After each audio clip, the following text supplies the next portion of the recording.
బాబాయ్ వచ్చేస్తున్నా బాబాయ్.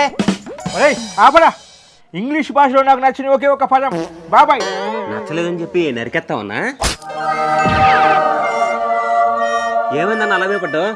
బాబాయ్ కనిపిస్తున్నాడా నీకు? అక్కడ ఎవరు లేరు, పార్టీ అనుకున్న మైండ్ కూడా దొబ్బినట్టుంది. బాబాయ్ నాకు మాత్రమే కనిపిస్తున్నావా? ఎవరికి కనిపించావా? ఎవరికీ కనిపించకుండా చేసింది నువ్వే కదరా, అందుకే నీ ఒక్కడికే కనిపిస్తాను. ఒరే బాబాయ్ హాయ్ చెప్పురా.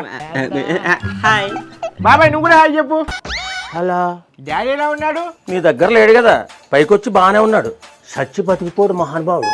బాబాయ్ ఇలా అన్ఎక్స్పెక్టెడ్ గా వచ్చావని అనుకోలేదు. దీంతో పోతానని నేనే ఎక్స్పెక్ట్ చేయలేదురా. నీ ఆత్మ ఇక్కడే ఉందా, పైకి పోలేదా? ఇన్ని రోజులు పైన ఉందిరా, నీ పార్టీ పడిపోయిన తర్వాత ఆత్మకు శాంతి నీ ముందుకు వచ్చాను. 100 ఏళ్ళు బతికాల్సినాడు పాపం. 100 ఏళ్ళు బతకాల్సినోడే. నీ 175 కోసం 75 కూడా దాటకుండా పంపించేసావు. అవి రాకపోయే ఆయన లేకపోయే.